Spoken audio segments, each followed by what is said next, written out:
आज हमारी press conference करने का मतलब, आज हम सिंबल हमारे सामने आ चुका है। हमारा सिंबल गन्ना किसान है। इसी के सिलसिले से हम आपके माध्यम से बॉर्डर नॉक्सिनी के अवाम को ये बताना चाहते हैं कि हमारा सिंबल गन्ना किसान है और आप अपना कीमती वोट गन्ना किसान को देके भारी बहुमत से विजय बनाए। इसके अलावा जैसे आपने पूछा कि एक प्रेशर रहा, हाँ, हम बड़ा एक रहता है कि आप जब किसी पार्टी को इतनी देर के बाद छोड़ें, अपना घर चेंज करें, ऑटोमेटिकली एक प्रेशर रहता है। लेकिन जब ये निश्चय किया है, एक यूथ ने यूथ के लिए, एक कॉन्स्टिट्यूंसी के लिए एक निर्णय किया है कि हमने किस प्रकार अब बॉर्डर और नॉक्सिनी का यूथ बचाना है, किस प्रकार जो हालत किश्तवाड़ के युवाओं की हुई, किस प्रकार वो प्रोजेक्टों से महरूम रहे। हम नहीं चाहते कि बॉर्डर के लोगों के साथ भी यही अन्याय हो, बॉर्डर के युवाओं के साथ भी यही अन्याय हो। बॉर्डर के लोगों को, जैसा मैंने पहले भी कहा, उस विधायक को पता है, पूर्व विधायक को, कि अब जो आने वाले प्रोजेक्ट्स हैं वो बॉर्डर में आने वाले हैं। इसलिए उन्होंने बॉर्डर की कॉन्स्टिट्यूंसी पकड़ी, क्योंकि जो आज तक किश्तवाड़ कॉन्स्टिट्यूंसी में प्रोजेक्ट रन कर रहे हैं, उनकी हालत देखो, किस तरह प्रोजेक्ट्स में लोकल लड़कों को 20-20 हजार देके कॉन्ट्रैक्चुअल बेसिस पे लगाया गया है। किस प्रकार यहाँ के यूथ के साथ नाइंसाफी की गई। यहाँ का इंजीनियर 20,000 25,000 तनख्वाह लेता है और बाहर से आए हुए लोग यहाँ लाख रुपए 65,000 रुपए पे लेते हैं। ये नाइंसाफी हुई है। आज जिस प्रकार आपने मीडिया के माध्यम से देखा कि किस प्रकार ये लोग यहाँ पे प्रोजेक्ट से हटके राशन स्केल बढ़ाने से जो बढ़ानी थी, किस प्रकार मेरे बॉर्डर दूर दराज का आदमी आज राशन के लिए महरूम है। एक लिफाफे में एक राशन स्टोर से राशन मिलता है। किस प्रकार नॉक्सिनी के लोग जो शादी विवाह जो कार्यक्रम जीना मरना उनका स्टोर के माध्यम से होता था, ये चीजें बंद हो चुकी हैं। गवर्नमेंट ने मेरे इस दूर दराज इलाके को राशन से तक महरूम कर दिया। ये रोजगार की बात करते हैं, प्रोजेक्टों में तो युवाओं के साथ सिर्फ नाइंसाफी हुई है। इसके लिए मैंने कोशिश की है, मैं युवाओं की आवाज बनके ये लड़ाई लड़ूंगा, चाहे वो राशन की लड़ाई हो, प्रोजेक्ट की लड़ाई हो।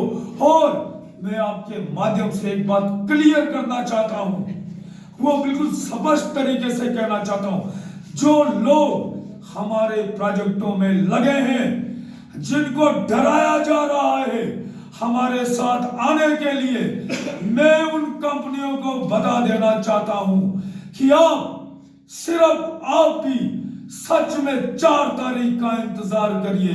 किस प्रकार आप हमारे लोगों को, हमारे युवाओं को हमसे जुड़ने के लिए डरा रहे हो। आपका हिसाब गिन के लिया जाएगा, आपको लखनपुर से पार भगाया जाएगा अगर हमारे युवाओं के साथ छेड़छाड़ की, अगर हमारे युवाओं को डराने की बात की। आप एक आदमी की चापलूसी करके यहाँ राजनीति नहीं कर सकते हो, यहाँ प्रोजेक्ट नहीं चला सकते हो। ये प्रोजेक्ट किश्तवाड़ के अवाम का प्रोजेक्ट है, ये नॉक्सिनी के लोगों का हक है, ये बॉर्डर के लोगों का हक है। आप एक आदमी के इशारे पे इस प्रोजेक्ट को चलाओगे, ये कतई बर्दाश्त नहीं। आप भी वही बात कर रहे हैं जो सुजात किशलू ने। बड़े अफसोस की बात है, जब मैंने वो बाइट देखी तो ये जो चीजें हो रही हैं, जो इस पूरे इलेक्शन को हिंदू मुस्लिम किया जा रहा है, जो इस इलेक्शन को एक कम्युनल रंग दिया जा रहा है, एक जम्मू से लेके किश्तवाड़ तक एक फेक मीडिया का एक चलन चलाया जा रहा है। मैं आज आप के सामने बड़े दावे के साथ, बड़े होशो हवास के साथ कहना चाहूंगा, अगर ये बात आप नोट कीजिए, अगर इनको हिंदू मुस्लिम का रंग देना है, अगर इनको अपना राष्ट्रवाद संभालना है, तो मैं आपके माध्यम से एक बात कहूंगा, क्यों आपने इंदरवाल में तारकीन को सीट दी है? क्या वो हिंदू है? आप अगर किश्तवाड़ और पाडर में हिंदू मुस्लिम की बात करते हो, इंदरवाल में क्या तारकीन मुसलमान ये हिंदू है? क्यों नहीं? मैं आपके माध्यम से इंदरवाल के लोगों को यह अपील करूंगा, फिर आप सब भी प्यारेलाल हिंदू है उसकी सपोर्ट में उतरे। क्यों नहीं वहां के हिंदू प्यारेलाल को सपोर्ट करेंगे? क्यों नहीं बीजेपी के लोग खुले मंच पे कहते हैं कि अगर वहां हमारा राष्ट्रवादी भाई कोई है वो प्यारेलाल है, हिंदू हमारा भाई है वो प्यारेलाल है। तो क्या आप ये बात कहना चाहते हैं कि बीजेपी अंदर से प्यारेलाल शर्मा के साथ मिली हुई है और तारकीन को जो है वो सपोर्ट नहीं कर रही? बिल्कुल नहीं, आप मेरी बात समझे नहीं। अगर आप किश्तवाड़ में लोगों को बेवकूफ बना रहे हो हिंदू मुस्लिम के नाम पे, तो इंदरवाल में तो आप तारकीन को सपोर्ट कर रहे हो। ये कौन सा तरीका है? एक जगह आप एक बोली यूज करते हो, ये और सिर्फ ये एक चीज चल रही है कि जो ये किश्तवाड़ में बेरोजगारी बढ़ी है, जो ये प्रोजेक्टों का यहाँ पे हुआ है, जो धांधलियां चल रही हैं, जो गुंडागर्दी प्रोजेक्टों की चल रही है, इसको छुपाने के लिए ये सब लोग ये सब हरकतें कर रहे हैं। इसलिए यहाँ किश्तवाड़ की भोली भाली जनता को इन लोगों के नाम पे हमेशा वर्गलाया जा रहा है। तो पहले हिंदू वर्सेस मुस्लिम के बेस पे की गई थी और आज भी लोगों में कुछ दिनों पहले ये डिबेट चलती थी कि पाडर कॉन्स्टिट्यूएंसी में, लेकिन अब बात वो खत्म हो चुकी है। अब क्योंकि कोई मुस्लिम कैंडिडेट वहां से नहीं है, अब राजपूत ब्राह्मण तो महाजन की बात की जा रही है, राजपूत वोट की। तो आप भी जो है वो राजपूत कम्युनिटी से, तो ये भी तो कम्युनल पॉलिटिक्स ही हुई ना। तो पाडर में क्यों फिर राजपूत वर्सेस जो कंट्रोवर्सी है वो खड़ा की जा रही है? देखो, ऐसा अभी मैं पाडर अभी जा रहा हूं, मैं पाडर जाके अपने समाज को आपके माध्यम से ये कहूंगा, अब ये लोग जात धर्म इन सब चीजों में आपको उलझाएंगे, लेकिन आपको वो पिछले 10 साल याद रखने हैं, किस प्रकार मेरे दूर दराज एक गांव में एक गरीब आदमी का घर चलता है और उसे 1 रुपए की मदद नहीं होती है। किस प्रकार यात्रा के दौरान एक भी टॉयलेट कॉम्प्लेक्स मेरी माताओं बहनों यात्रियों के लिए गुलाबगढ़ से लेके मचेल तक नहीं था। किस प्रकार मेरी माताएं बहनें रास्तों में शौच के लिए बैठी होती थी।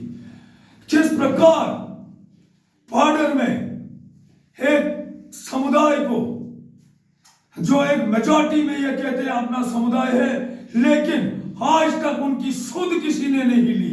आज तक ये उनको पूछने नहीं गए कि किस प्रकार आपको राशन की कमी है, किस प्रकार आपका घर बार चलता है, किस प्रकार आपकी दिनचर्या चलती है।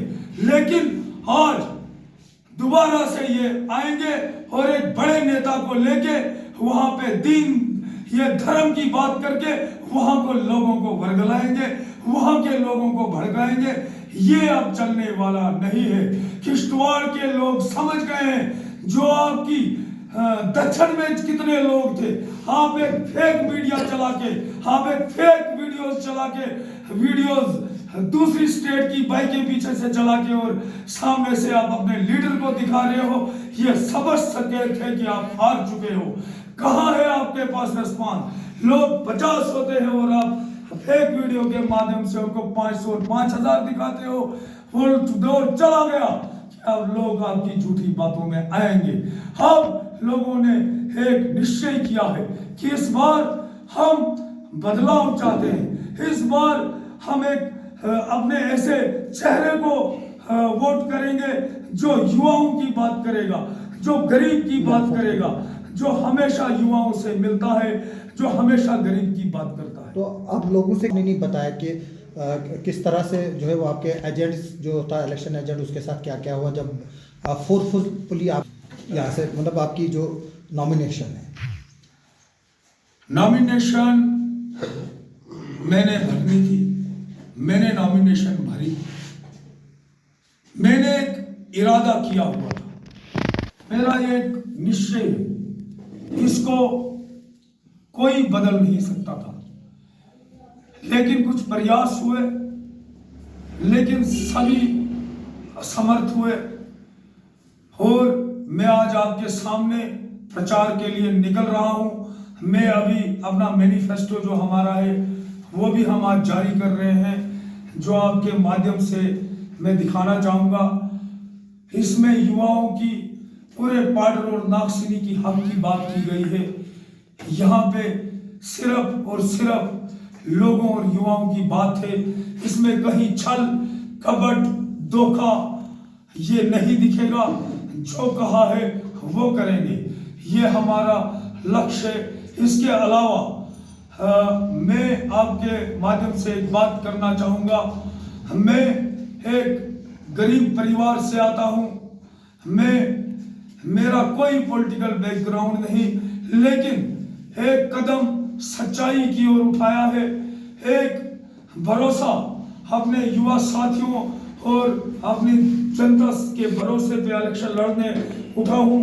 इसलिए मैं आपके माध्यम से अपने लिए फाइनेंशियल हेल्प भी मांगना चाहता हूँ। जो कोई भाई बहन मेरी मदद करना चाहेगा, मेरा, क्योंकि एक मेरे पास कुछ नहीं है। मैं अभी तक अगर एक गाड़ी में घूम रहा हूँ वो भी आप में से किसी दोस्तों ने दी हुई है। आप भाइयों का प्यार मुझे मिला है।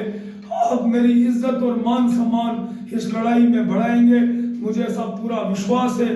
पाडर और नागसिनी की जनता मुझे कभी अपमानित नहीं करेगी, हमेशा मेरी इज्जत करेगी। इसलिए मैंने एक गरीब के तौर पे अपना एक QR कोड भी लाया है, जो अपने फेसबुक पे भी मैं अपलोड करूंगा। इसके माध्यम से अगर आप मुझे कोई भी डोनेशन करना चाहें, आप मेरी मदद करें, मैं आपकी मदद के लिए हमेशा खड़ा रहूंगा। ये मेरा आपसे वादा है, ये युवा का एक आपसे वादा है।